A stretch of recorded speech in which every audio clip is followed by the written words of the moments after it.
Well, hello everyone. Welcome back to the JR the Handler Show. Here we are again this week, bringing you another episode of fun road stories, interesting characters from the world of country music touring.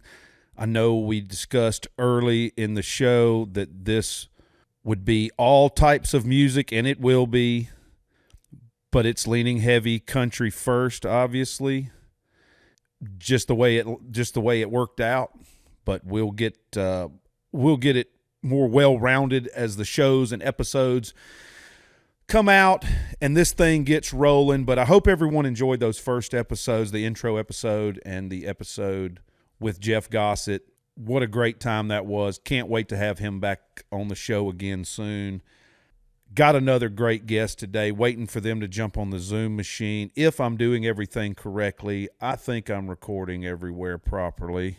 If you can see me, that's awesome. If you can hear me, that's what's most important. So hopefully I'm getting this audio right. Anyway, got a great guest, should be on soon. Got a few things to talk about before we get on there. First off, just want to hang this on I'll do this when I get off the road in the week. So I got my laminate, my credentials from one of the shows we did this past weekend. We did Country Thunder in Arizona.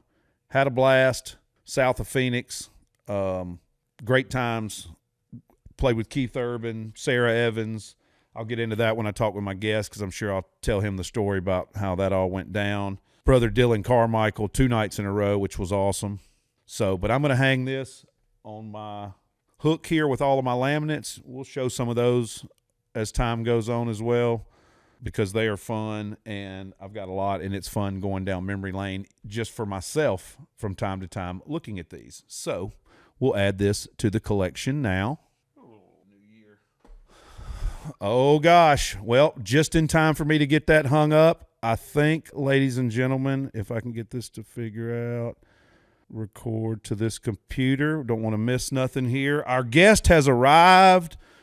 What's going on? I don't even know how to announce this guest. He's got so much going on now. I would say he's a tour manager because that's what he was. I've known him since he got to Nashville, I think, and he's going to tell us all about his story. But I got to see this brother this past weekend. He'll tell you all about it, but currently he works for country music's #1 song in country music right now, Low Cash. He's their TM. Chris and Preston, y'all know those guys. They're everywhere. They're the homies. Love those guys. Well, this is their tour manager, John Lessard, my brother, Johnny L, in the house. What's going on, brother? What's up, man? Yeah, I mean, you caught me at a good time. The second week in a row is with the #1 song. So everything's been busy. It's been crazy, but it's what we do. I mean, this is what we do. This is why we tour so much to get do all the radio shows and then to finally have it all come together for 2 weeks. Pretty cool. No doubt. Like you said, the whole thing's shifted and changed now, where there's a big emphasis on downloads and streams and all that stuff, but always will be. You can never go wrong with having a #1 song on radio, no matter what genre, what format. I mean, if you're a polka artist and you got the #1 polka song in the country, that's a good day. That's a good week. You know what I mean? Absolutely, and it helps out all our buddies, our songwriter buddies, right? Absolutely. I mean, that's kind of radio is. It may not have as much influence now with the Spotify's and all the other DSPs, but it's still huge. I mean, huge. We go to all these middle America, parts of the country, and I mean, people are listening to country radio still, So Chris and Preston are huge on country radio. They were brought up in that era where they know everybody. They know all the PD's kids. They know so. They put a real big emphasis on that. And when they started Galaxy Label Group, this is their first song as a label. And, we put together this team, and I got to actually work radio for the first time in my career, which was pretty cool to, I guess it's easy, right? I mean, I just come in, got a #1, my first it's nothing to it. I mean, no, it just took for you to get to town and show all us hillbillies how it's done, huh? Yeah, but it's fun, man. I mean, it's been cool, getting to see it from the beginning, from putting together the team to, how they deal with radio and just learning, about that side of the game. It's been a blast, and to see it be number one for 2 straight weeks, and when they haven't had a song on radio in few years at this point, it's a pretty good accomplishment. No doubt. But well, the thing is, even though they haven't, they never got down. They never, Oh freaked yeah, out or nothing. They stayed the course. They knew what they knew what they do best. They kept doing that. They churned out content. They put out great songs. They got that feel good thing. They keep everybody involved. I mean, that's what that's their bag. They're like the band leaders. They're the guys at the front. Come on, guys. I mean, that's what they did. That was their gig coming off exactly. out of Nashville when they first got Yeah, started. We're line dancing and line country. dancing. Yep. Show up See, to you go Nashville. way back with the Yeah, show up to Nashville. Go meet these guys. Go to the Wild Horse and learn how to do Yep. this. This your band leaders, and they're still leading the band all these years They later. are. They are. They just know the game, and it's been an absolute pleasure. They never stop. They never stop working. Preston and Chris, one of the hardest workers you'll come Absolutely, across in this business, and for them to even as a duo to still be friends, let's be honest, you know what I mean? We know how these duos go sometimes, right? And for exactly. them to still be working and they're going family vacations together, tour together, it's crazy, man. So you get to you learn a lot from guys that have been doing it for 20 plus years. Absolutely, and yeah, being on the road together and having to do all the press together and having to deal with running a multi-million small business a year, Yeah, and then still remain friends. I mean, it's tough. Good guys, both good guys, and it only makes sense. But yeah, that's what you do. You put in the elbow grease. You put in the work. It's like I saw a new podcast I want to check out with Johnny Free and Keith Kilgore. It's called 25/8. It's like 24/7. oh, That's for some people, but if you really want to make it in life, it's 25/8. And I thought especially this business is I mean, 100%. think about it. Who do you know? And we know a lot of people. Who do you know that's lazy and not a go-getter, but just gets all this success? Whose job is easy? You know what I mean? There is none. Anybody you talk about that's successful right now, they are putting in work. Whether it looks like it to you or not, trust me, they're putting in work. Absolutely. And the ones that don't, it's like very easily, you may be around for a little bit, but eventually you get weeded out, right? Yep. Like you're not going to you can't, people start to notice that sort of stuff, your response times and getting things in on time and making sure everything, like if that starts slipping, the effort starts going, there's a million people that are willing to take your position. So Absolutely. All of us. Any one of us. Anyone. Oh yeah. any day we step on that bus, it could be our last day on that Yeah. bus. And somebody would love to do it for half. Yeah, right. It's crazy. It ain't all. I tell everybody because they're like, "Oh, it's a great job." I was like, some days are better than others. Certainly, yeah. Yeah, and I'm sure we'll get into some of those disaster stories. Yeah, too. we're talking about putting in the work. I mentioned this the other day. I want to show this real quick because I had mentioned it. In 2020, we went out on the road and Tracy Lawrence, direct support, Lainey Wilson opening the show acoustic in 2020, January 2020. We went out on the road. Man, we were ready to rock too. Had 3 or 4 trucks, a bunch of big video walls. Went up and rehearsed up in Nebraska for a week before the tour. Man, we were ready to rock, brother. It was going to be great. I get to go watch Tracy Lawrence every night for doing an hour, and we would do it like Tracy was getting. Like they were like, however it worked out, like Justin was like, let Tracy play as long as we want. We'll just open doors early. So Tracy got to play for like his whole set, like a 75 or 90-minute set every night. So we got to watch it. And Lainey already become friends with her, and I knew she was going to be a star. She had just put out Things a Man Ought to Know. Yeah. And I'm like, dude, this is going to be a huge song. We all knew it. I mean, it was a great tune. If it didn't, it was one of those ones I always said there's a few ever so often. I'm like, if they don't let this become something, it's a tragedy to country music. If they let all these other things become something, if they don't let this, who is as pure of country, embodies country music as a whole as there is. Don't let it. But they did. But I found this while trying to go through and find. It's tax season still for me because I'm behind the 8 ball this year. Hey, I'm with you right now, buddy. Don't worry about this. As soon as we Brother. hang up, I'll be Yeah, I had to filing text my extension. guy. Exactly. I text my guy. I'm like, yep, might as well fire up that extension machine because I Yep, think we're let's going to need go. one this year. But I found this. This was from Dodge City, Kansas, Thursday, January 16th. United Wireless Arena. It's and I've got a bunch of these because if somebody I know is going to be good, I grab one early in their career. It's Lainey Wilson's set list. She was playing 5 songs acoustic. Wow. And Wow. from that time on to now, she is, obviously entertainer of the year and everything else. But the reason she got that wasn't because she just sat around and bitched and moaned and complained or waited on something to happen. They did. I bet she did 300 shows that year leading up. Oh yeah. to I mean that year too, I remember doing a bunch of radio shows with Lainey. Everywhere we'd Yes. go, we'd be there. Yes. And those radio shows you're doing on Monday, Tuesdays, and you have your normals, you know, weekend schedule. Those show that starts adding up. Next thing you know, you're playing like 4 or 5 times a week. And it doesn't feel like all the shows are, it's not normal shows, so it almost doesn't feel like it. But when you sit back, you're like, you're still doing the travel. You're Oh, yeah. still having to get up there and do. If And you you may gotta- only be playing 4 songs in You're right. in a round, but still. Yeah, well, or if you have to leave, if you've got to go somewhere, you fly or ride into a town, and as soon as you get good and parked, the radio rep's there in a minivan because you got to go to some conference room at somewhere 15 Yeah. to 45 minutes away, and you got to do 2 songs. That's still a show, man. It's You got to still a because show. you got to You still get gotta because go. you got to bring the whoever side accompaniment players or whatever person to capture the content if there's not already some a tour manager and a production manager or assistant or some make sure they're person even to make like- sure everything works. Exactly. You need So that. it's basically you're taking the whatever you're normally doing. And sometimes it could be all that. It could be a full band on camera performance. Get up, get a shower, get ready to put your outfit Yeah. on, the whole thing. But that's a show. So you go do one of those in the morning, and then you still got to get back because you're first of 3 or direct support at some show that night.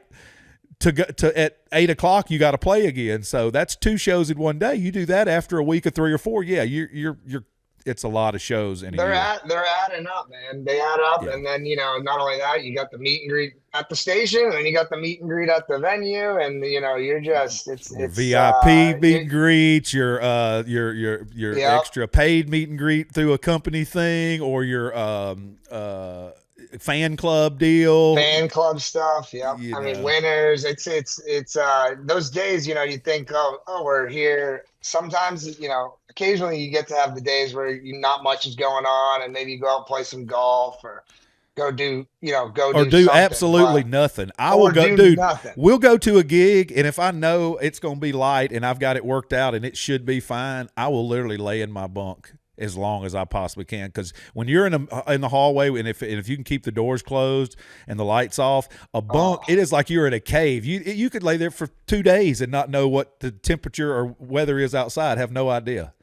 Yeah, there's not, we don't get to do it often, you and I, but there's probably not a better nap than a cold bunk parked up with shore power. Oh, You know buddy. what I mean? Where And when get you in the do get fall. one, because like you said, that's rare. I mean, that's maybe less than 3 a year. But when you Yeah, do, 100%. yeah, you know what I'm saying? Because even if you want to, it just don't work out. You could be taking your No. shoes off thinking you are, then somebody texts you or calls you and you Exactly. forgot to do this or got to tell somebody else because they didn't want to tell this person. So you got to tell them just because they're weird about telling Yep. people stuff. You know how that is.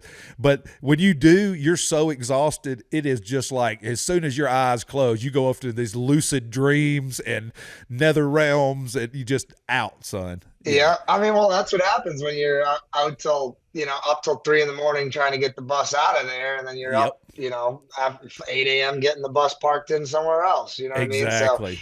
So you're really kind of burning the candle on both ends. So if you can get that, that's great. For me, most of the time, it's just like Red Bulls and whatnot, Yeah. which is not great, but Well, it's gets the job done. It's the new version. It's better than the alternative. They for years in music the workload has changed some, but it's stayed about the same kind of deal for all of traveling music and promoting music is the level we have probably since maybe the 50s. I mean, I Yeah. would say, or probably before that even too, some, but definitely by the 50s. Whereas you got to be up late and you got to get back up and go and you got to move around. So the speed of whatever sort of speed you want to do to keep you up, whether it be Red Bull or the Yep. hard stuff they used to do, and then Yep. something to knock you down, whether it be, back in the day, some hard, sleeping pills and all that crazy stuff, or nowadays some gummies or like some Yep. or booze, but then booze is tricky because you get too Then much you're booze and you get, hungover the next day. well, you're hungover, or you're Yeah. like me back in the day. You get wound up. It's like it don't knock me out. It's just like go-go juice. It No. just makes me more fired up. So that and then the Yep. next day you're wrecked. So then what do? Then you got to double down on the Red Bulls and a whole pot of It's a coffee. bad cycle, man. I Terrible. can see how people can get some problems out here. Yeah. You know what I mean? I remember Moore said we've that a seen couple it. years ago. He goes, dude, I see how, like, because he knows I'm always watching those rock docs and stuff and telling him stories about these bands and how he's like, I can see now. I mean, you think about if you got to get up and be back up and be on, like movie stars, they talk about those old stories of Judy Garland and Shirley Temple and all them making them taking speed pills for give them pep so they Little can be peppy. kids. Little kids and stuff, crazy, man. But it's just, you got to do what you got to do. But our business is that way, and those days when you can rest and sleep in are gold, or know got to, or know you're leaving. The best is when you're leaving somewhere and the bus ride is longer 12 than normal. hours? Yeah, Give me that, baby. Give me yeah, that. because there's nothing you can do. What can I do, man? I can't do anything. And you're probably gonna lose cell service and internet service at some point on that if it's that long and that remote and that rural. So it's like I can't even get up and do much work. It's pretty much I Can't gotta do rest. anything. That's like the old time, back when you're like before Wi-Fi on airplanes and stuff. You were just like, no one can reach me. No one. I'm not needed at any point. There's nothing I can do about it. So that I kind of get that feeling on those long trips, and that's definitely one that I those are my best sleeps. Some of the ones that I'm in my bunk till noon. Yes. Other than that, Yes. it's it's pretty rare. No, and you say that about the traveling thing. I still do that. Like I purposely don't pay for the plan to get my internet when I'm flying because that's the only time I can be completely off, no matter what. I know, and then I now put it they in suck you airplane into mode. Oh yeah, they make you pay for it. So if you want any good internet Yeah. or anything, so I just don't because I'm like that's a wasted expense. It's only 2 hours. It's not worth it. Bottom line, end of the year, save the company a couple of grand. Don't need to waste it. And but for me, that's an hour and a half from here to Dallas is the only time I can watch. Court of Gold documentary. Yeah, or listen to Mike Rowe on Hardcore History podcast all the way through without stopping, emailing, remembering having to go back and forward this something. Oh yeah. People don't understand it.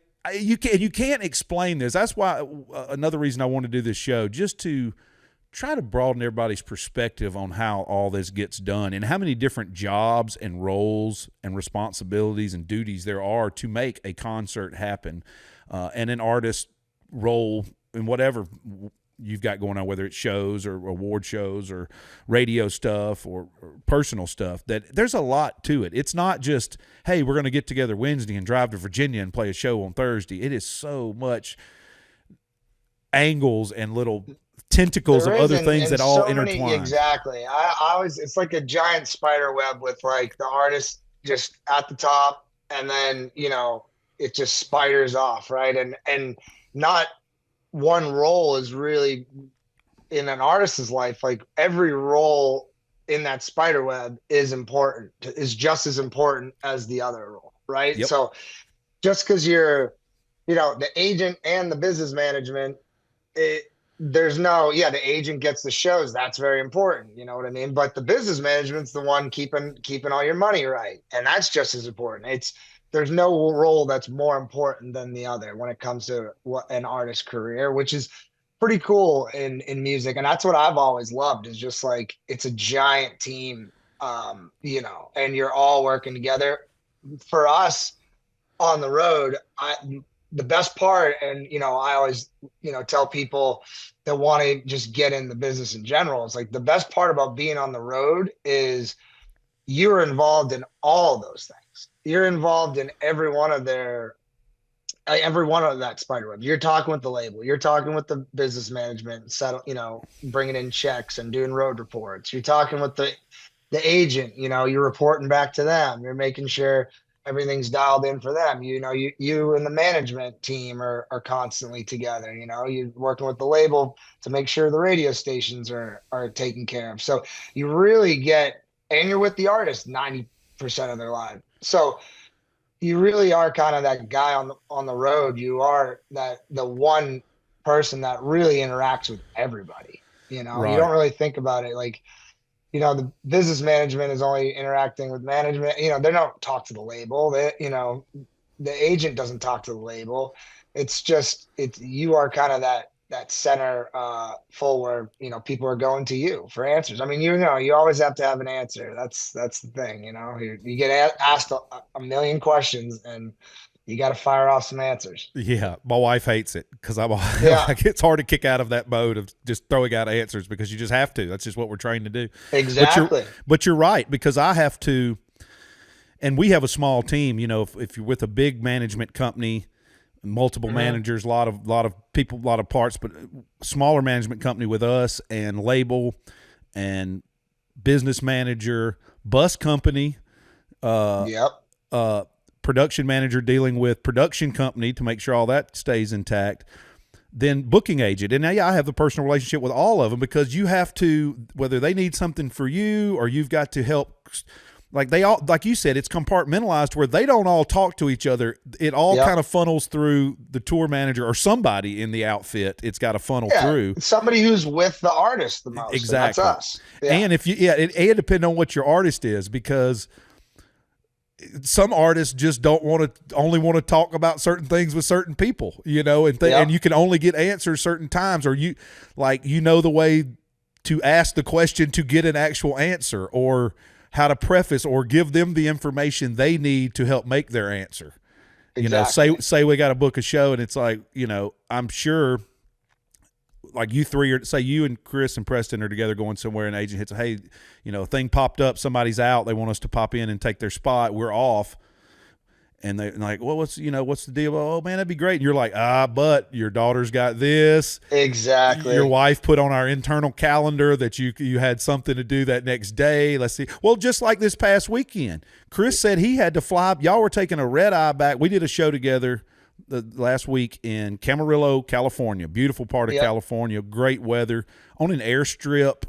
It was a really unique venue, wouldn't you say? Really cool. Yeah, yeah, for sure. Right. Cool event, especially for a radio station Yeah, it was a throwing it. radio event. It was a really, really good event. Yeah, I K thought. Hey. Hey, Hey, hey, yeah, baby. Hey Fest. Yeah, it was good. And so we hung out a little bit that day. You guys did a fly date. We were on the buses, and we talked that day. And Chris was you guys were taking red eyes back because Chris had to get back and immediately when he landed at 5 a.m. go to Orlando to pick up his wife and daughters from a dance or Cheer cheer competition. Yeah. competition, and then come back. And he lives in south of Tampa, Florida, so that's Yeah. a 3-4 hour round each way. It was not an easy task, but that's what you got to do. So when it comes to negotiating things like that, instead of everyone, because like with us, it happens all the time. Somebody asks Justin a question, I'll have to talk to Kate, I'll get back with you, and that's the right answer because Yep. she keeps up with their household and their kids' schedules and everything else they've got. Because when you got kids in real school, it's like it doesn't matter who the parent is. You don't miss but so many days. You got to be at this, and you're getting you got to get grades and all that stuff. So they have to work that out. So he'll give that answer. But me, I know if it's really something we need to answer on, I'm going to go ahead and text both of them, knowing he's not going to respond. But Kate will give me the answer. But he's on there too, so he's not caught out of it because they hate being caught off guard with something they didn't know they Oh no, yeah, it's said the worst. approved. I don't remember Yeah. saying yes to this. So I make sure to keep that on, and that's how you go ahead and get the answers. But had I not done that flow, had it just gone from label asking, or say agent asking management, and them calling and texting him and not being on the road and not being around and knowing that stuff, that answer may take months to get. 100%. I mean, and then you figure out, you just get good at finessing some of these answers out of them, right? Like, you make it as easy as possible for them to present information, make it as easy as possible for them to make a decision in a timely manner if you do it. But there's just different ways of doing it. Everyone obviously is completely different, whatever their family life is or their home life is. But to get these answers, you have to be kind of creative and you know, you also hate being a guy who's always having to ask. You feel like, you know, you're just you know, you don't want to bother in that way, but you know, you need to get these answers. So how can you be creative and pull this out of them? Maybe you start the conversation one way and kind of lean it into where you want it to go, you know, so Yeah. that they give you an answer, you know, right sooner than rather than later. Exactly. Same back with talking, and then it reverses back the other way. They ask you, you know, well, what are they thinking about this? They think we need to do this. Why they want us to do this? So then you go back to the agent and it's like, what are you feeling on that next week? Is this tying Yeah. into something? What is this, a promoter request, or how do we need to finesse this thing? I mean, it's a lot. It really is. Yeah. It's fun though. That's like actually, you know, just dealing with the people. That's like kind of my favorite, you know, Same. part of it. I mean, I'm not a production guy. Like I'm not knowing what's, you know, I would kind of let them handle that sort of stuff and then Yeah. just let me handle the people. You know what I It's mean? exactly. I'm the same way. My assistant Nathan's the same way. It's funny how I was talking to someone this week about that, because talking with Jeff Gossett, Yep. who we know, It's the great. other week on the The episode on the, man.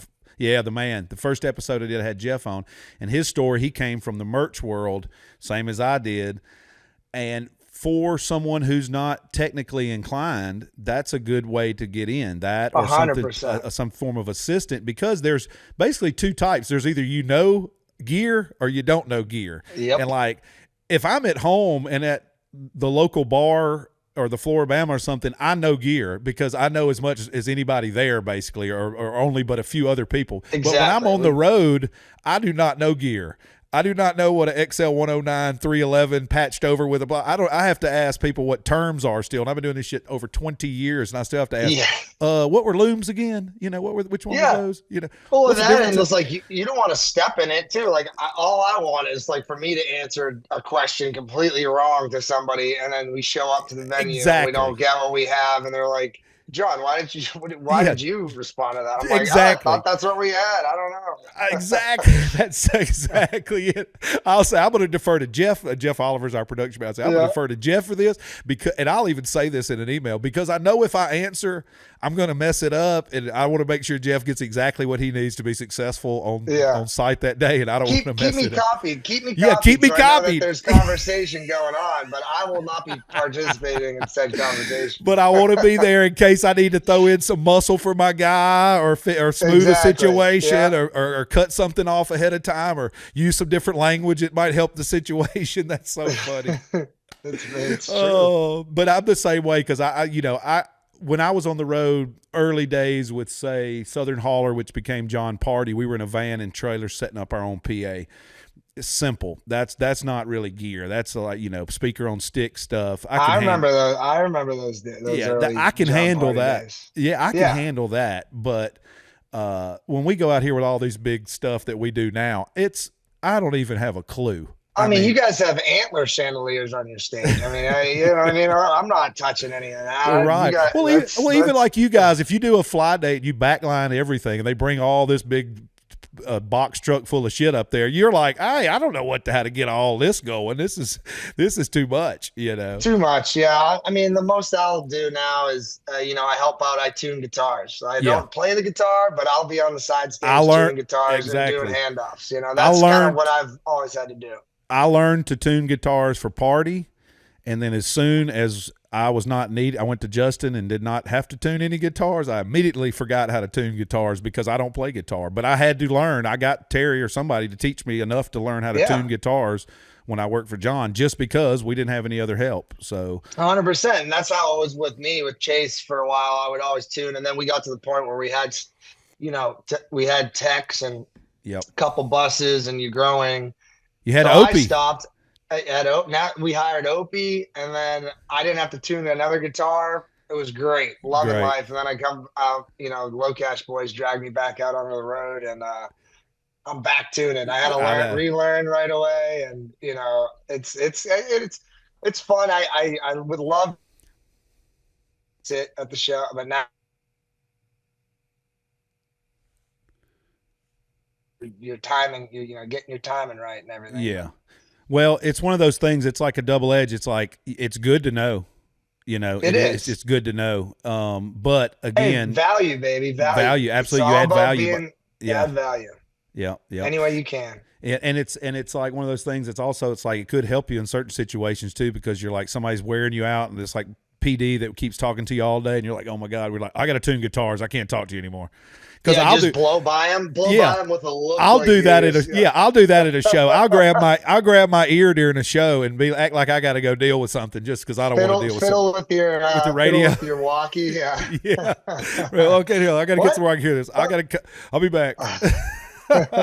Well, hey, you mentioned Chase, who you worked for a Yeah. while. Let's go all the way back real quick because I don't want to keep you on here all day, and we're going to do this again. Oh, You're going to be a regular on the show, but let's go I all love the it. way back to young Johnny from Massachusetts. Yes. How do you Massel. Beantown in the house? I know you got the tat. I've been wanting to get an Alabama Mississippi tat. I've got this kind of like logo thing There my you brother and go. I've been using for years, and I just I've got the same 2 or 3 tattoos I've had since I was like 18 and 20. Yeah. Yeah. But I so Yeah. at some and I've no tattoo artist. Alicia, intern, our old stage manager, his wife Alicia is a fantastic tattoo artist in Nashville. One Drop Ink, shout out.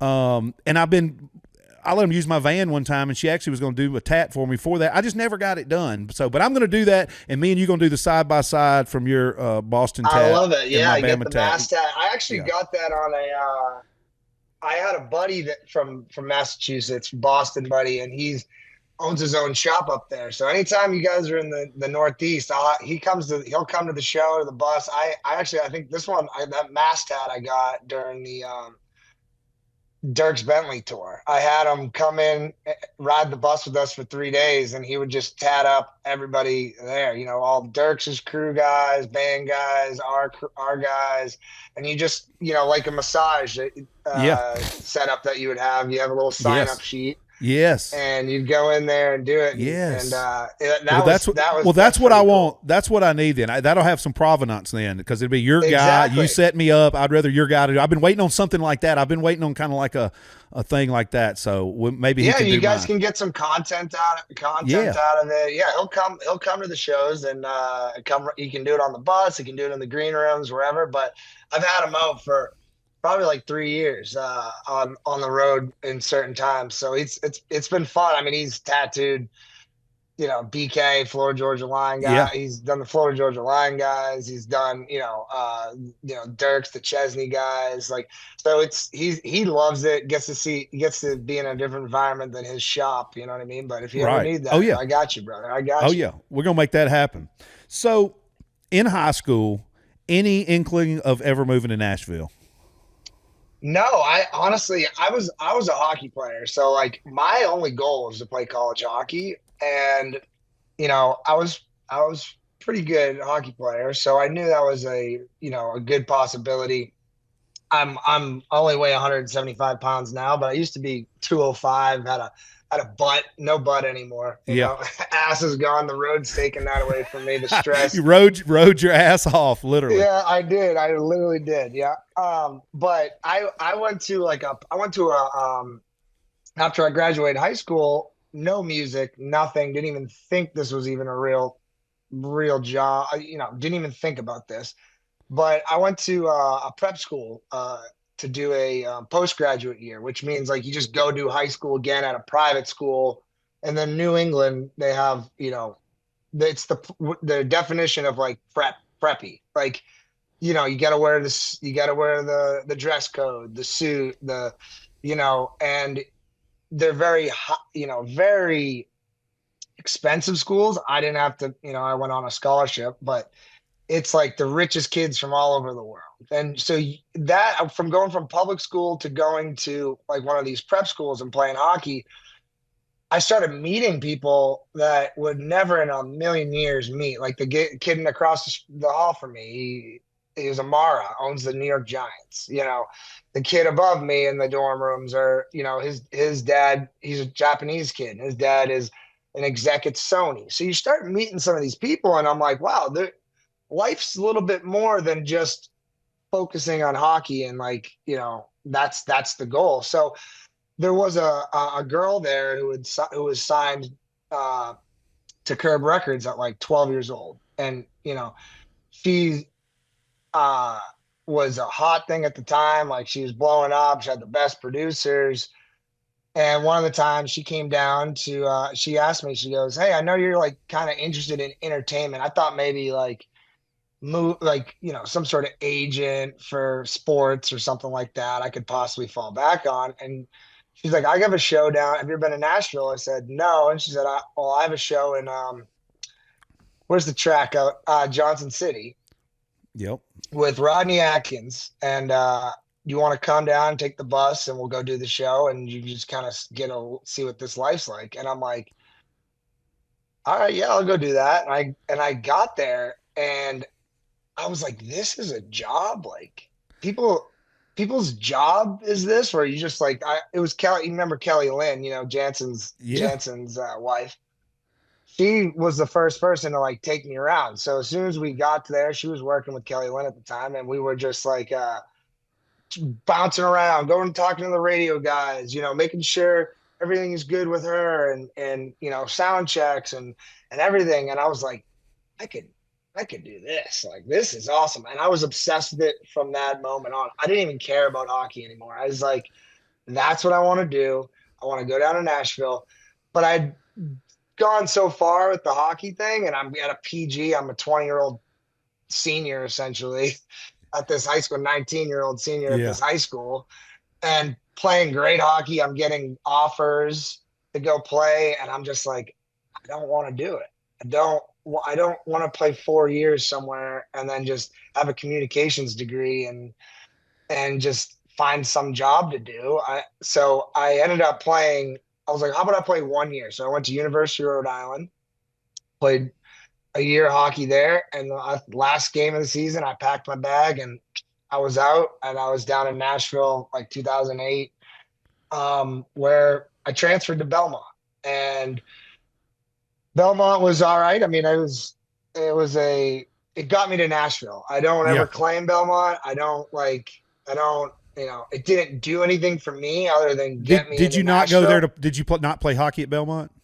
No, there was no hockey team. No hockey. So this was just straight No, academics moving from Rhode Island to Rhode Island. Yep, just straight Belmont. up Well, going but transferring Belmont to does Belmont. have music business classes. It has a great Oh music no, department and that's all that. no. So that's where I was a music business major. Like it's Gotcha. unbelievable. Yeah. Yeah. So I went and wanted to get into the business. So But you just didn't do I went. anything once you got there as far as schooling. You were just a place to Ex- park. yeah. Well, yeah. And then I would do music business at Belmont. I mean, they eventually sent me my degree. But when I got to Belmont, I had walked into Tim. There, people kept on saying you need to find an internship or whatnot, and I walked into Tim and Faith's office at Red Light Management, like the little small one at the time. And I went in with a full suit tie, which is just hilarious thinking Oh in the yeah. music business, not anybody's wearing a suit Dude, and the tie. first time I ever went to, I got to interrupt this one, but because similar story. One of the first times I ever went to Nashville for anything was Wayne Mills, who I started out working Yep. for, coming out of the college bar scene in Alabama. Same thing. I went one night, got the bug, on a different level, but still. So my first time going to Nashville, we had a showcase at 12th and Porter. And I Yep. just knew it was a Oh, that showcase, and they used were to be going the showcase place. yeah, they were going to be record labels and stuff. There was a showcase for a record deal. So I show up at the town, wearing a suit. Same thing, wore a suit. Oh, and it was Walk so in, hot too. so hot. Walk in, only person in the whole place in a suit. Instant regret once walking in, and was too late at that point to go. I did have cowboy boots on, but suit, Yeah. not a cool cowboy suit like I would wear now. But Nowadays, yeah, you'd have the big belt buckle. oh You'd yeah, be I got going the great. Yeah, embroidery and all that. Yeah, I seen you on the red carpets, man. You know how to do it outright. But no, it was just like it was hilarious because that's like a Northeast New England thing. You got to be dialed. You're yeah. getting a job interview, and they laughed at me like when I got in there, and we made jokes about it, and they're like, you know what? I think this kid. Let's go with this guy.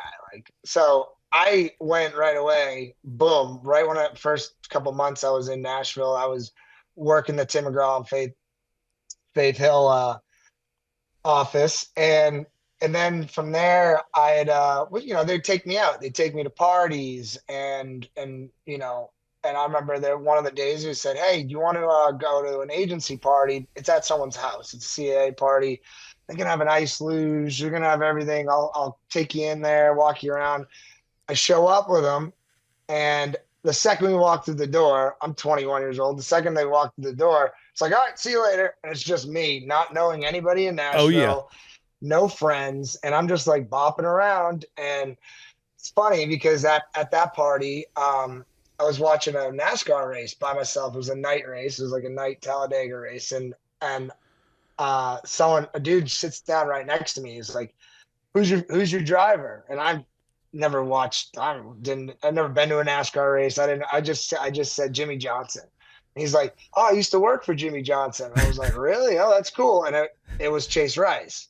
So Oh Chase got wow. taken to that party, and he didn't know anybody. So he was just moved to town, came off of Survivor, just moved to town, and so we're just talking, and we're having a great night. And I'm like, "Oh, I got a guy friend. I can like, oh, this is great. This is great. We're this is." And he puts in his number in my phone, and I'm like, "Hey, I want to be in the music business." And he's like, "I want to be a songwriter and I want to be an artist." And I'm like, "Well, I'm in school, but let's go. Like, I'll start cold calling for you. I'll be your guy." And a few weeks later, I get a call, and he's like, "Hey, me and my buddies Brian and Tyler, we have a little band. They had a little band together called Pirate Sessions, which was FGL, Brian and Tyler, Chase, and this other kid named Jesse Rice." And they're like, "We got a little mini tour up in the Northeast. We know you're from there. Do you want to will you just be like our guy?" And I'm like, "Yeah, absolutely. I'll go do that." So I went up there and drove around collecting, $100 a piece for Brian and Tyler and Chase, go up acoustic, which is just wild to think about now. But um, that's that was my crew. So from that internship when I first moved there, now I'm starting to like work with these guys who were nothing at the time, but it was like the drive I saw, and I'm like, I got to do whatever I'm just gonna do whatever I can for these guys and see what happens. So from then, it built. We started building a career. I'd be at Belmont, walking out of class, cold calling any venue nearby for all of them. I'd be like, "Hey, I got these guys that want to come and play. Can I get $500? Can I get $250?"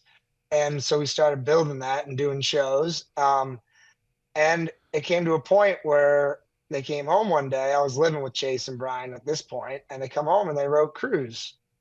And they're like, "I think we got something here." And Joey Moy sends the demo back, and it's like, he made it what it was. And from that moment on, it was like, I gotta hang on, like, because it was moving so fast that I could have been left in the dust easily for someone more experienced. So it's like, you make a mistake, make sure you don't make that mistake again, like learning like that. So um and so chasing the FGL boys was kind of my first start working. And then got to a point where, I had to make, FGL and was doing their own thing. And it's like, do you want to go out on the road with us, or do you want to go out with Chase? And with my schooling, I couldn't keep up with FGL. So I was like, you know what? I'll continue to still book Chase and work Chase and manage Chase. And we just started blowing his career up.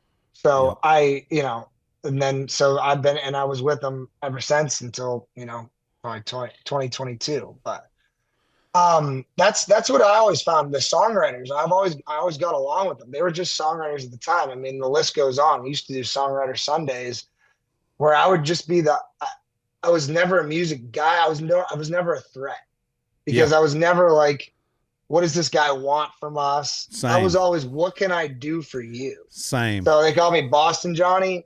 He'll handle it. Any of the problems that they had, I would find a solution for them. I just try to take a little bit off their plates as they were growing, and that goes the same for, like, Swindell and Tyler Farr and you know that crew of songwriters. I would just be like, "Hey," and they end up all being artists. So you find somebody that works as hard as those guys did and be like, I'm gonna match that work ethic, but in a different realm, and I can help out. I can be helpful. I didn't have to start with merch because, like you said, getting your foot in the door is the number one thing. But if you can find a way to just offer help to people that don't have anything, Exactly. you're valuable, baby. You're valuable. So, and as long That's as you handling it. learn, as you go, Yep. and don't drop the ball too many times in bad situations, you're going to stick around because they know they can trust you. They can, they know I'm in it for the right reasons. And that's kind of what I had in Nashville with our class of, writers and artists. Like, I've always been able to, meander through all those guys and without being a threat, Yeah. to what can I do? What can they do for me? Can I get in a songwriting session with them? Can I, produce one of their songs? It Right. was not, it was just that. So I always tell young people, if you can find somebody that do that, there's nothing stopping you just because you're in school. You can't doesn't mean you can't be making calls and And trying the to same further. goes to the artist, a young artist too. Find you a Yeah, buddy that will work for you. That's a trying to do it for buddy. the right. I said, man, because that's how I got with Wayne Mills. Same thing. I don't play, I don't sing, I don't write, I don't do any of that. But I knew these guys needed somebody to do this other stuff. They needed somebody to make sure their rooms got taken care of, and this got talked to. You just become helpful, like you said, and you're not a threat. And same with me when I met John Party. I did anything I could do to help him. He didn't have a manager at the time, but I believed in it, and I would be the same. He dragged me to all these things with all these people who end up being huge famous stars now, but we were just all buddies. It was just, I was no Yeah, threat. I was making drinks and cutting jokes like I always do, and commenting on stuff, but was not trying to take. I was yeah, trying to yeah. give. They I was trying want to be your a opinion. yeah, and I'm trying to be a just to help nurture this little thing so it can be as good as it can possibly be. So that had to be Yeah. about the time. So when did you and I meet? Because that's so funny because we obviously we're cut from the same cloth, and it's funny now thinking back when we got put together that we're so similar in the way our minds I think about know. this gig that we didn't know that then, but it's just the way the world works that we got put together. And I want to say we got put together by Dustin Eichten, correct? Yeah, Dustin. Yeah, I mean that's who we would do the songwriter Sundays would be at Dustin's house. Dustin Knights would of have a Knob. bunch of songwriter, yeah, and we'd go at Nights of Knob, boiled peanuts, beer chicken, beer can chicken. Beer can chicken. I learned about boiled peanuts, Knob Creek, and beer can chicken. That was an intro to the South for me. But yeah, from that Red Light, I knew Dustin because from Red Light, they were like, hey, they're working with Capital a lot with Luke and a bunch of, and they're like, hey, we want to, you should go work at the label. You should go work at a label to get that side of things. And they called Dustin for me and they said, you need to hire this guy.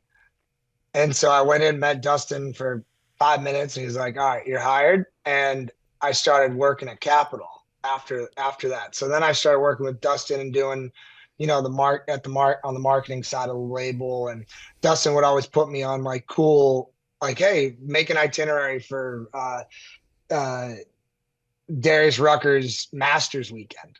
You know what I mean? Like, Right. and I'm Yeah. like, I can do that. Like, I know Yeah. golf, like this is sick. I'll make this thing awesome. So I would do stuff like that. And so Dustin was the reason why I know you was the party days because Dustin, anything close, Dustin would send me down as like a label, Yeah. person. Because you guys weren't doing this was 4 hour sets at Tin Roof, John Right. Party was doing. You know Exactly. what I mean? So they weren't going to send Frat party at like Ole Miss.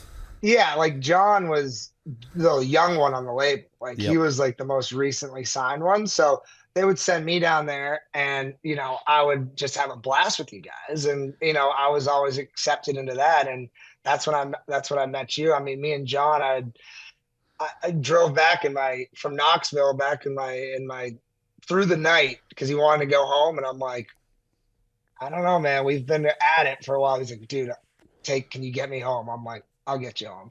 So we drove home at 2 a.m, get back into Nashville, on that night. So like that was probably my first time ever meeting you and John was down there at Tin Roof, Knoxville. Yep. And me and you have been just seeing each other as the years went on. Like it just never stopped. Like we'd always be running into each other. Yep. And then when Chase took off, and then we were doing shows together, and would run into each Yep. other. And then, as of recent years, when Chase came and helped us with our St. Jude event in Little Yep. Rock, got to see you guys Yeah. at that. That was a great one. Yep. And we're actually, Yeah, and we've got that next month. Again, you get the Locash boys for that. yeah, that's a good idea. This year it's just going to be Justin. He's going to do an intimate thing by himself in our band this year. But next year we're going to ramp it up and have some more guests. We've had great help all these years with it. The St. Jude, if anybody is looking for somewhere to donate, St. Jude is one of the finest organizations you can ever help. They help a lot of people who would not get any help without them. It's just amazing. Look up there. And just huge in our business too. Yeah. Like, everybody does something for St. Jude. There isn't an artist in Nashville that doesn't do something for St. Jude at some point throughout the year. But going back to just the beginning of booking shows and stuff like this, and in the beginning of how to get in, you also have to realize your limitations as well, right? So if I'm booked, when I was booking and managing Chase, when William Morris wants to start chat, we did it to the point where I was booking so many shows that we could go into meetings with CAA and William Morris and say, look at our actual ticket counts with this, and it's me doing it, and I have no really idea what I'm doing. But we actually built up a good resume of shows that we were doing on our own, to the point where they had some interest. And I always say, especially when you're young, when you're older, you kind of don't want to get taken you want to stand up for your person if you really think that you did something for them, and you deserve to be considered in one of those higher roles. My situation, I'm not going to tell Chase I got this, but William Moore, no, your limitations, to the point where, what, I'll take a step back. And that's how the road kind of came to me, because I wasn't planning on being a tour manager. It was just, I was doing everything already. And then where does it put me at the end of it? If I can't book the shows and I'm not your manager, collecting a percentage off you, or where is that? I'm cool with that. I'm not ready for that yet, but where do I fit? And touring was already something that I was doing. And that's how I became a tour manager. It just, had you known what you know now, you'd have just been his damn manager. Case closed. Yeah, exactly. 100%. Same here. I think that about John. If I knew what I knew now, I would have just been John's manager, and we would have done 100%. Things. And I still would have went on the road, but we would have had a argument to have that. What argument did we have? None, then? zero. Nothing. None. I was for a second just by default, because we didn't have one, but we show up to the Sutler event, which was at the Hard Rock for Capitol Records Christmas party that year. You remember those? Yeah. The Sutler events, because they used to have it at the Sutler. Then they had it at the Hard Rock, and they had it at Puckett's one year too. Yeah, grocery. Yeah. Yep, because Alan Jackson played that one, and that's where Keith Gaddis got up and played guitar with John and his band that night. It was so cool in the little alleyway. It was like, Keith, Capitol Street Party. They used to do the street party. Yeah, the street party. Yeah. But I remember walking into that when it was one of our first things we had to do, and before we went out and did shows with Eric Church, and John didn't have a manager at the time, but I knew Dustin. Because I knew Dustin when he worked at Sony. He was friends with a friend of mine named Red Leonard, who's the longtime equipment manager of the University of Alabama, who was friends with Wayne Mills, the first guy I ever worked for. So I knew Dustin from my Wayne Mills band days. So when I get to Nashville, I walk in with John to this Capitol event. He had just let his other manager go. We don't have a manager. I don't know anybody here. I walk in, I know these famous people. I know who they are, but I don't know they them. are. Yeah. And I've been at a level, I've been working my way up through the Southeastern circuit, college bars, where I haven't met any of these other managers or tour managers or people I yet. forgot, because you're not actually living in Nashville at this point. I was at least. Yeah, well, I was in Nashville. Yeah, I was in Nashville. I had moved to Nashville, but my whole gigs working with Wayne and then Southern Hauler were not tied to any Nashville stuff. So it was like it was there. Yeah, so you weren't rubbing elbows with any of it was like people. we were, but it was different people. It wasn't the insiders. It was the fringe people. It was the Americana, the Texas red dirt scene. It was the Buddy Lee attractions. It was the it was a different fringe of Nashville. It was the songwriter thing and different studios that recorded for different people and things. But so when we walk in, I see Dustin because he had just left Sony and went to Capitol, and I'm like, I looked at John and said, I know one person, and he'll take care of it. So I went to Dustin. Hey, what's up? He's like, what are you doing? Big dip. Yeah. And I'm like, I'm here with John Party. I'm his new road manager. We don't have a manager. He's like, I'll introduce you to everybody. So here we go. Boom. This one, that one, that one. It was on. He's Dustin, the greaser. Dustin. Yes. Dustin. If just to put it in context, when you say equipment manager, he knows every equipment manager in college which football. Is a great hookup. People all the time. I'll be walking through the airport and they're like, "Are you a coach for whatever team?" I'm like, "No, I just know a lot of equipment managers." Yeah. He's like the greaser. Dustin was a inspiro to me. Like I was like, I want to be like that. Like I want to be the guy that has all the the ins and know how to be cool, be cool with it and still get paid. He was in between music and all and the sports and all the other stuff because of marketing and brand partnerships and all of that kind of stuff. He was kind of the middleman on all that 100%. And he just had a way of like dealing with people and clients and artists. Like, that was the type of manager or that's the type of person I wanted to be. Yeah. Like, I didn't want to be like the uptight people that are doing and it comes from his background. He's got a military background, you know what I mean? He's a party guy, but takes care of business. I mean, he's got that right swag to do that gig, and it's like makes us want to look up to him because he's not the stiff, portrayed in the Easy video, the little weaselly little guy in the little suit, like, no, we don't want to be that guy. We want to be like Dustin. I want to be like Dustin. I want to do that. And like, that was kind of an inspiration to me. And that was like some of the best learning I've got. And for even just trust me to go down to and to be and you can tell a lot, and you can tell a lot about people, about who they keep around them. Diamond Dallas Page always says, "Show me the 5 people you're around the most, and I'll show you your future." It's like you are the people you're around, you are your tribe kind of deal. And Dustin always did good with that because he had Blaine Rhodes living with him, who's Blaine's awesome, big time song plugger now, all that stuff. Was merch guy, fraternity brother with Luke. The other roommate in the 3rd bedroom of that house that didn't have its own bathroom was Cole Swindell, who was also fraternity brother, Georgia Southern with Luke, and then Kelly or KP Entertainment and all that with Dustin and all that stuff. So Cole and Blaine are his roommates, and he's grown and doesn't have to, but he does it because he likes these younger guys that were friends with Luke because he works for the label that Luke's on. So, and everybody was just always cool, and you knew he's like, well, he's got to be cool because you wouldn't have these people around you if they weren't. Exactly. And then Cole is gold. Hadn't talked to him in a while, but we text every now and then. Love Cole.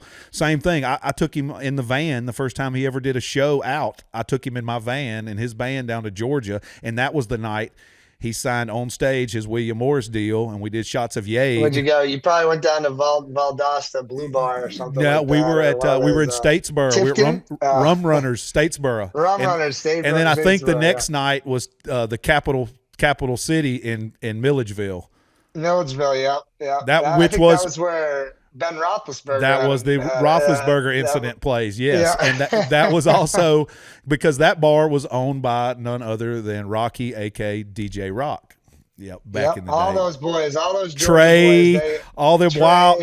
Luke Bryan's got some wild ass friends from South Georgia. I knew all of those guys before I knew them and Party and Luke and all that because Wayne Mills. We played at Rum Runners. We knew Rocky. I mean, we already knew all those same crazy guys because we had gone through and played there.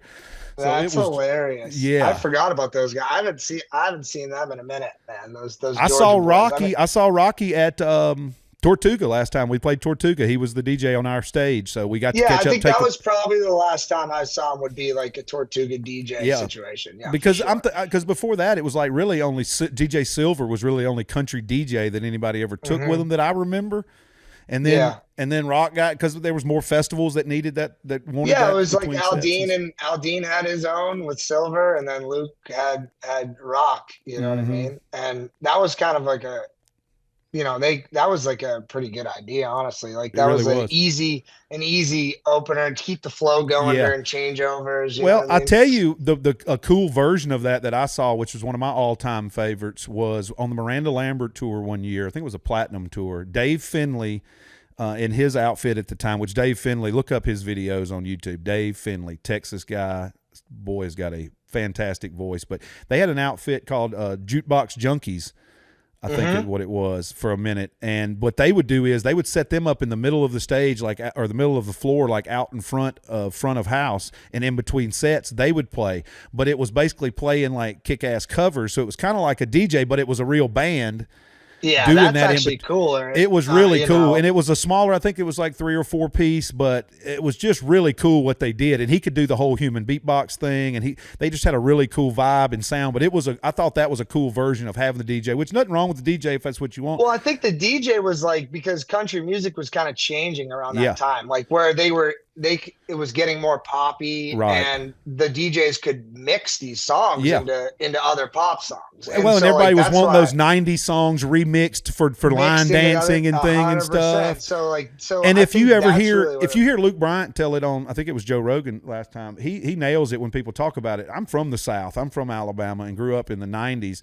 I'm telling you, at all these parties and all these country clubs, they played hip-hop music at the country clubs and stuff. So it was inevitable that bled over into country music, because 100%. Rural America was listening to booty music just like the rest of the world. If you went to a bar, you went to a college town, as soon as the band got done playing, it was booty music. That was just the way it was at that time. So it was inevitable that it bled over. So of course at certain points you're going to have it bleed over to that level. And I think we're kind of going back. It's kind of, this industry just kind of goes one way. It's a 12-hour clock. I heard it explained on the Bob Lefsetz podcast by a guy one time. It's like a 12-hour clock, and when it gets to its farthest amount of extreme, it resets. It's like when music gets as wild as it can get, it gets folky and homey again before it gets extreme. And it's like that. And this wasn't just country music. This was just all genres of music, he says, and rock and this. It's kind of like a cycle. You come out of like the Bob Dylan thing, and it starts getting as wild as it can get, and then you get into the grunge by the time it had to reset. Exactly, you're right.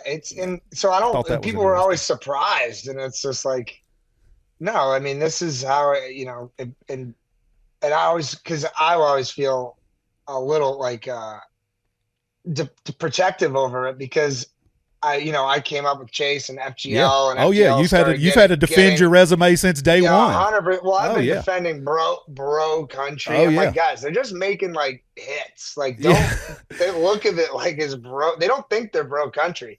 They just are making bangers and getting Nelly to come on their song. Well, I heard somebody say the other day it's like metal. Metal encompasses 50 genres of metal. Country's kind of the same.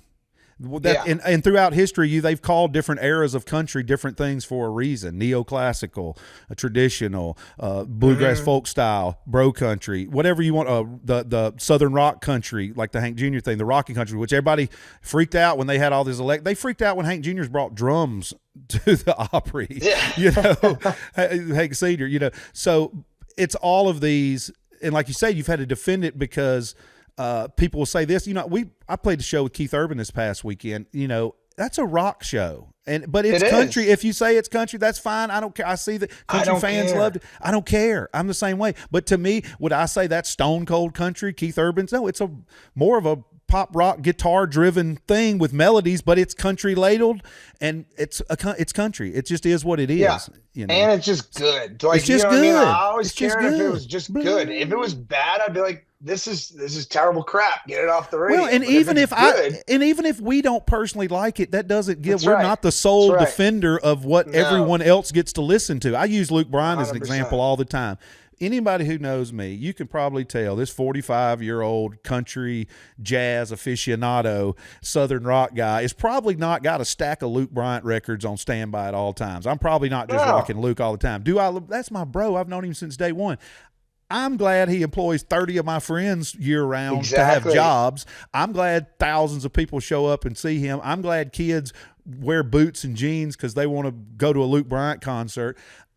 It doesn't mean I have to love it for it to be part of our deal. You know what I'm saying? Exactly. I like certain things. Robert Earl Keen. I'm a huge Robert Earl Keen fan. Some people, I don't like his voice. Well, good. Did say you had to. I like it. Exactly. But people with social media and people will just blast and talk so much and just. And the media. And hateful and the media wants to, labels. Yeah, it's all labels. And they want us to bicker because that gives them something to talk about. They don't have a job if we're not bickering amongst ourselves. Yeah, they want to label it bro country. So then now I have to go, and Chase or FGL have to go tell people, no, this is what, this isn't a certain genre. Do you think you invented bro country? It's like, you guys invented that. You invented the name.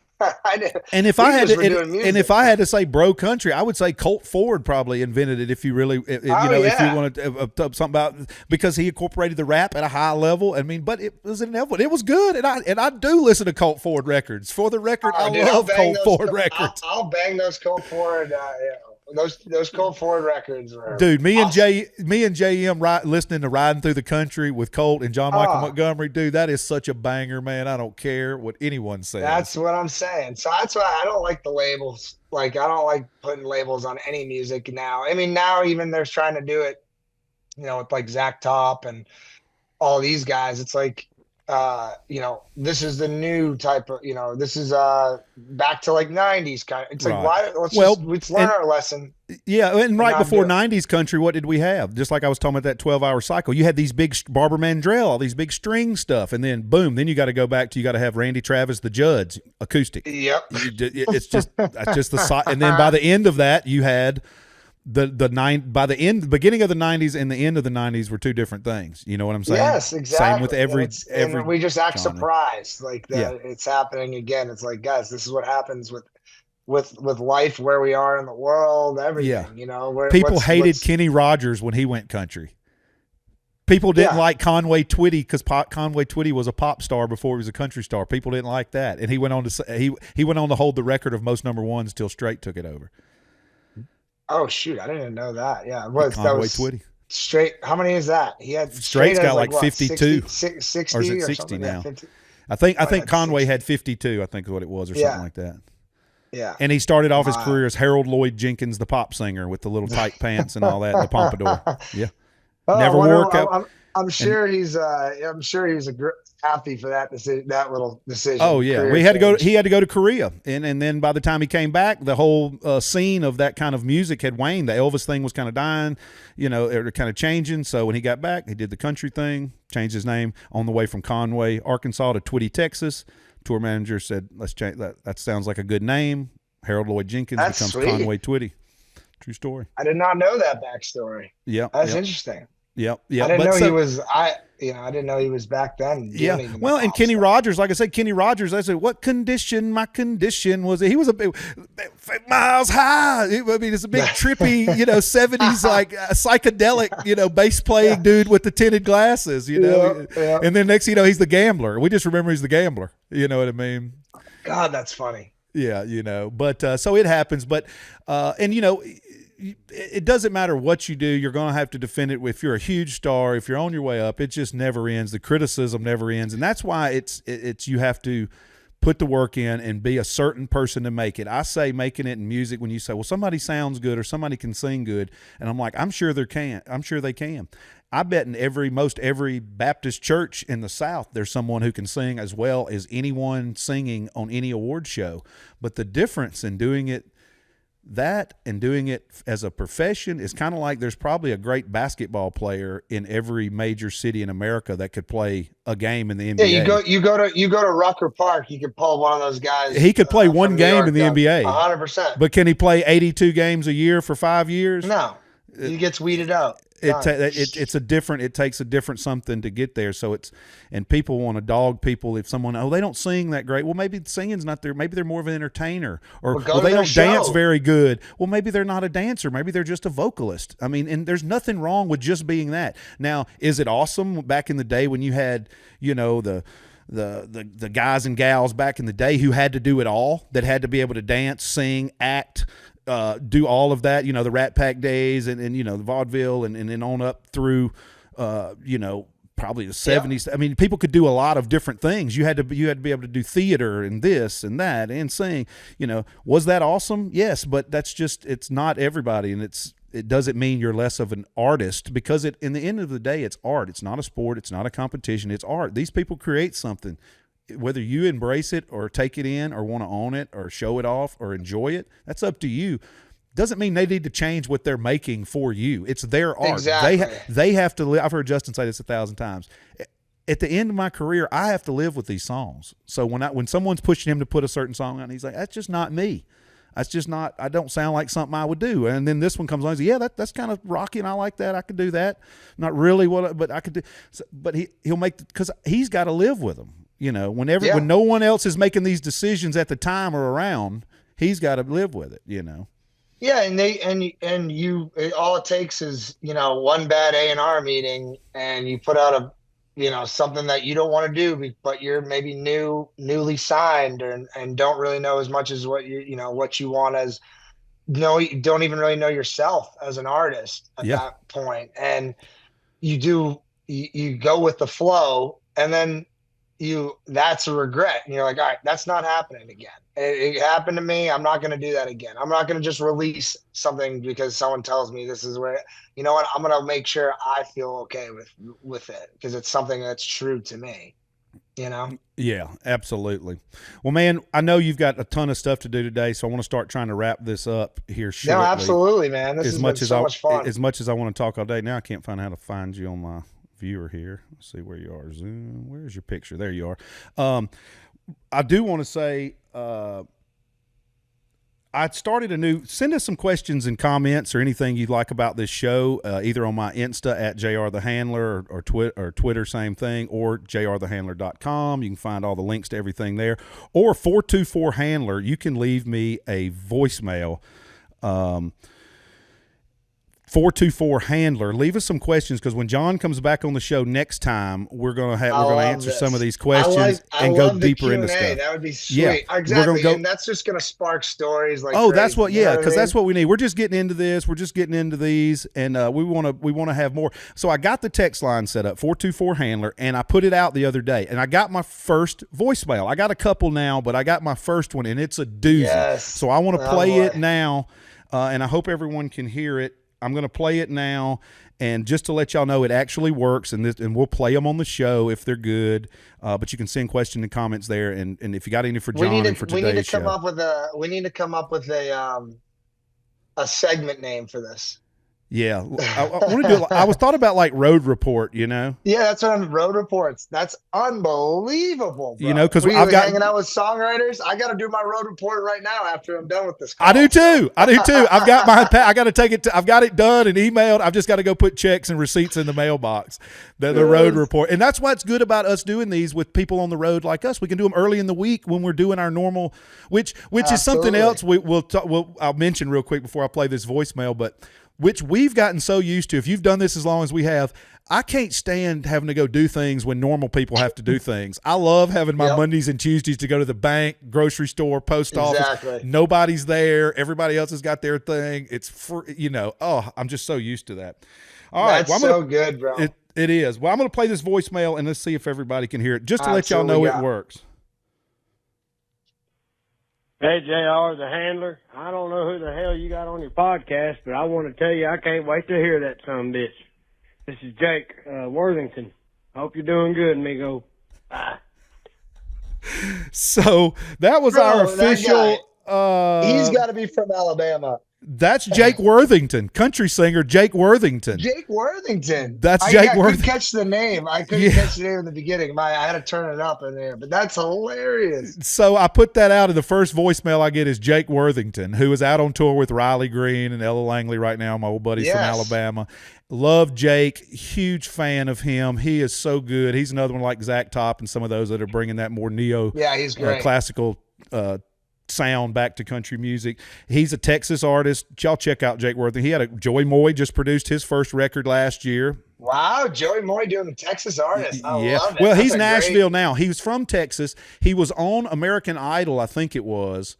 He was on The Voice years ago. So we're in Nashville. I remember this. We get a call. Blake calls Justin. I need you to come out and do this voice. There's this young kid from Texas who's a big fan of yours, wants to do one of your songs, I think is how it went down. So Justin went and did The Voice. It was Jake. Fast forward. Jake was a big kid from Texas. Young, though. Like 16 or 17, I think, when he did it. So then fast forward like 6-7 years, boom, him and his outfit show up in a van driving from Texas, changing clothes in the trailer, old school Texas band style, and it's Jake Worthington, and he kills it, and now he's out on tour with them, but pulling for that guy. That's great, dude. That's a good start to the great first call-ins. Voicemail, right? It is, man. It is. And I can't wait to the ridiculous, and they can ask anything. That's the fun thing. Like ask all the weird questions you want, or any of the weird, and pull these weird stories out of us, because sometimes when you try to think back, and it's hard to like pinpoint it's best dates and everything. I tell people it's pulled out of it. Yes, that's what I tell people. I'm like, it's best just to talk with somebody, because once you get going, it's hard for me to, like, I don't pre-write anything for the show. I threw a couple bullet points up because I don't know where we're going to go, because the stories come out of conversation. Because like you said, I don't remember stuff, especially when I used to drink a whole lot and everything else. Yeah. But when we start talking about a situation or a place or a person, it spurs another memory, and then you're like, oh, remember that? Oh, remember this? Oh, And then we're telling stories that we didn't even know we remembered, but we do. Like that's brilliant. The road report. Make sure you send them in. What's I've got a few questions I'm going to do with each guest, and we'll start with this one. I'll go get this up as I ask you this other. What's your birthday, Johnny? 12/15/1988. 1588. All right. First question in here while I'm looking this up. What is the biggest name in your phone book? What's the biggest who has in your phone book, what name or number do you have in there that's probably the biggest, most well known to anyone listening? I'd say it'd be Luke. I don't know if it's changed. That's the problem with some of these guys, but or at least to you, what's a big one to you?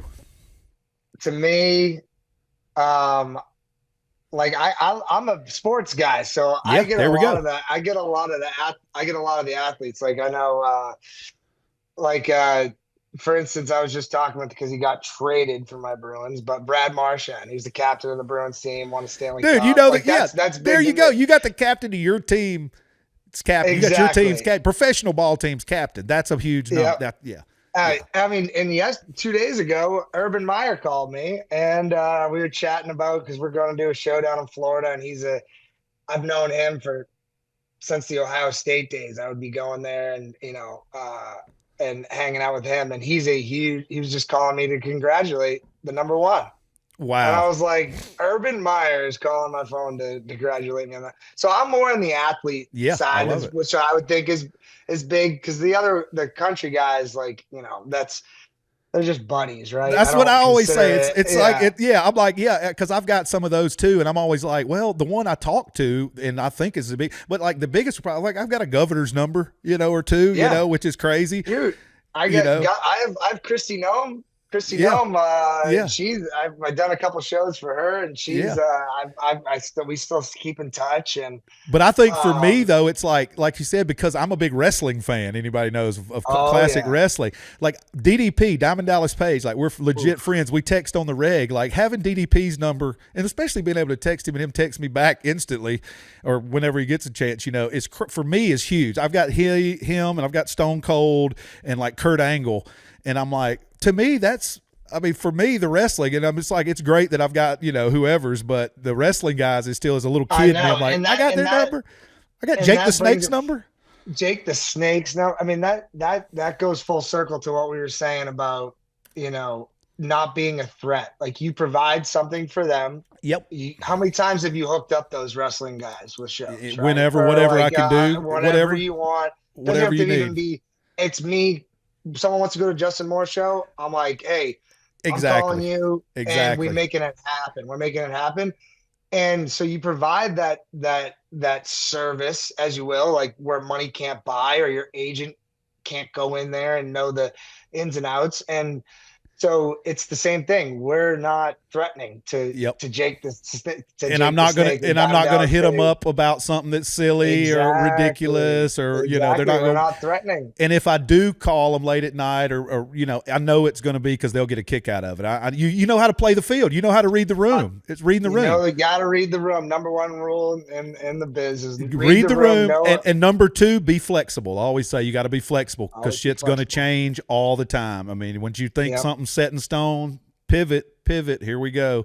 All right, so that's pretty cool, and I think that'll be a fun something just to get some love that one interaction too. going. You know. All right, so what I've got is birthday number one is what I call this right here. This is the number one song in country music on the day you were born. Oh shoot, what do we got? All right. December 15th, 1988. Your parents were so proud, so happy, just smiling. Oh, got this beautiful little baby boy, came fresh with a great smile and already got a little beard going, starting as a small child. He's already Christmas present. Yeah, he's already go Bruins, go Bruins. Yeah. So they're in the hospital. They're so happy. They turn on the radio and Lon Heltner, whoever's running the charts at that time, goes, and the number one song in country music this week is, take a guess. This is an easy one. He's in the argument for GOAT, at least in the argument. If not, is it straight? It's a 1988. It is a straight song. Yes, it is a straight song. Okay. It is a straight song. I wouldn't be able to. And this is an upbeat song. I'll just give it away since you're not gonna guess it. If you ain't loving, you ain't living. My gosh! What a most fitting song, right? Hey, I can't wait to tell my parents that. Yep. If you ain't loving, you ain't living. Was playing on country radio, was the number one song in the country when you were born that day. When I was coming home from the hospital. That's right. Amazing. I love Isn't that cool? I love that. It's so cool. You never know who it's going to be either. Yeah, you never know who it's going to be on those. So that's a good one. All right, I was pumped I got straight. That's pretty good. Yeah, I mean, I was going to say the King, but then you're like, well, in 88 it wasn't Elvis, so it's got to be straight. No. Another one I've got on here that we can do is I did that there. This part of the road report here is Mount Rushmore. We'll do this one and go ahead and wrap it up. And it doesn't have to be necessarily country if you want it to be country, but your Mount Rushmore of music to you, your music. What's the Mount Rushmore of music that you like? If you had to put four artists, and it could be a group or a duo or whatever, but four artists that were your favorite four artists of all time. Who's your Mount Rushmore of music? Yeah, I mean, I like to go a bunch of different ways here, because I was weirdly from the North. I was like weirdly obsessed with like Southern rap. So like you know what I mean? Atlanta, like Outkast. Who wasn't? Goody Mob. Outkast. But I would probably say like the words I know to like the most of the rap songs are probably like Ludacris. So like Ludacris, I would have to say Luda. Just the songwriting and the puns, like I always dug. That's why I always loved like Swindell. He'd always have the great puns and writing and stuff like that. But Luda, as far as country right now, the most like the guy that I would see, like Chase and I went to Red Rocks to just go see him. And I've seen him a bunch, but I love Ryan Bingham. Oh yeah, Ryan Bingham, I've always Texas liked guy. Yeah. I've loved him since I was like 18 years old, probably. So that's going on years. That's that Texas Hollywood, Texas LA kind of the new era of the Texas to LA music thing, kind of like a new version. I've always been a Ryan Bingham fan. Most of y'all, if you don't know who we're talking about, he was in Yellowstone. He was one of the ranch hands. He's been in a bunch of movies. He was the backing band for Jeff Bridges in what was the country when he played the country True, star? yeah. What's that? True Is it Country. called True No. Country? True Country. True Country. Yeah, Yeah, I I was think that it's it? called True Country. Great movie, but he was the Okay. leader of the backing band in that. Ryan Bingham, great artist, always liked his stuff. Good call there. Yeah, I've loved him, and just like and then I like and it's funny because just growing up, like my dad always like going to hockey practice. It would be, there would be like two people on. It'd be either Garth, which I love, but he always had the Beach Boys, and I was just with one of the Beach Boys, and Yes. you didn't get to link with them, but I saw him outside the trailer there with you guys, and Justin Yeah. made something. I said, dude, that's Brian Johnson. That's one of the Beach Boys. He was actually one Yeah. of the Beach Boys. Yeah, so the Beach Boys always have a special place in my heart, and that's just because, I mean, you go to you go to their show, dude, you're like hit after hit, Yeah. after hit after hit. Dude, they and changed it's the like, game. They were the They Beatles. did. They were the American Beatles before the Beatles came. And They the were story, they wrote, I mean, they wrote songs for the Beatles. Mike Yes. Love like wrote songs for the Beatles. Yes. You know what I mean? Yes. So he's up there, and then just to go all genres. I am oddly too, just like pump up Knicks, getting ready before hockey. I was always a huge Metallica fan. Can't go So wrong there. so if we're going rap, country, popish, and then heavy metal, metal, that would be my Mount Rushmore of, and maybe that's what it is. Maybe it's not just one genre. You have to. I like that. You have to pick them all different From genres. 4 different genres. I love. So you got Luda, Yeah. Ryan Bingham, the Beach Boys, and Metallica on the side of a That's big just mountain. hilarious. How awesome would that be? Exactly. Yeah, exactly. I think that'd be funny. What a And you know record. You need to have AI make that face. Yes. And so after any time everybody answers it, you just have ridiculous Yes. things. I've got to That'd get be better fun. with all that stuff. Thank God Cody helps me with all this because I am so Yeah, Cody's the man. I'm so technically uninclined on all this stuff that I'm just at his mercy. And I'm hoping to, once this show gets a little momentum, we'll be able to, and hopefully thanks to all our fine sponsors that helped the show so far, but hopefully we'll bring on some more sponsors, and that'll help bring in some bread to help get some more people on that side to help with any of that. I'm here to help, brother. Whatever you need, I'm happy to help look for that sort of Yeah. stuff too for you. So I believe in it. You're one of the OGs, and I haven't met a person that doesn't love you. I love you. We've had, I mean, just so many stories that I hope we can even get into at some point down the line. But you are the perfect guy to do this show and to host this show. And I know you're going to be bringing in some great, not only acts, but just interesting people in general that have some different insight onto some stuff that people never get to see or hear. So Yeah. I Well, appreciate thank you, man. bro. Well, I appreciate you, brother. Thanks for the kind words. And yeah, I want to get Preston and Chris on here with Let's you do three it. together. I think that would be fun. I'm hoping to hit up Adam Hale and get him and the Bloodline boys on the show together because obviously I'm friends with them Dude. and I've known Adam forever. So I'd love to like have that perspective of the artist and the manager or the road manager or the production manager together telling that stuff, Yeah, I mean, shoot, I'll do it. We'll do it with Chase. We'll do it with the Low Cash Yeah. boys. We'll tell. That'd be killer. Dude. I think it'd be awesome. So I'm here for it, man. So I appreciate you having me on. Yeah, thank you, brother. Yeah, and I'm hoping after these, I get a couple of these episodes out, I'll reach back out and hopefully we can Reach get back something out. going. I need to do the road report. I can't Yeah. wait for that. Yeah, for sure. Well, thank you very much. There's my boy Boston Johnny. Y'all check him out. What's your handles on socials? John_Lessard for everything. John_Lessard is my last name. So Where are you going next for shows? we have Easter weekend off, but after that, we're actually doing a little Georgia and Florida run. 24th, 25th, 26th. So Gotcha.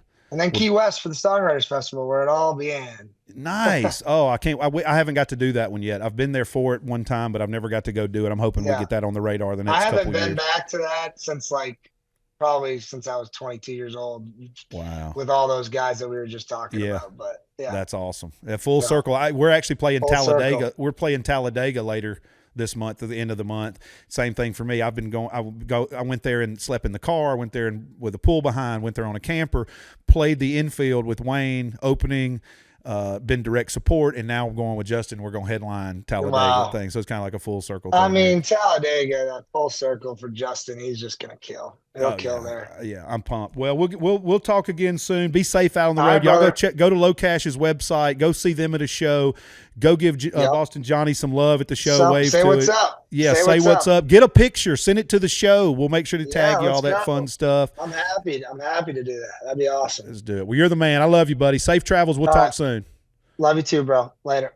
Well, that was my buddy Johnny Lessard from the fantastic group Low Cash right now, TM and those boys, coming to us from his house. How fun was that? We're going to have so many more fun stories as time goes on with guests like John and other people in our business. But I just want to say thank you guys and gals for tuning in this week to the JR the Handler Show. Thank you to all of our fine sponsors out there that make this show happen each and every week. We'll make sure to give y'all some love and plug you in descriptions and all that fine stuff. Thank you again to my buddy Johnny. Thank you to Cody V for producing this show and getting it out so clean and so pretty, working with all this that's not so clean and so pretty. Use the Handler line, 424-HANDLER. Leave us a voicemail, text, comment at JR the Handler. Send us some questions, comments on Insta or Twitter. JRThehandler.com is your home base. You can go there and click and find merch. You can get links to any way you want to consume this show. Thanks, y'all. We'll see y'all down that dusty country music road next week. I'm JR the Handler. See you next time.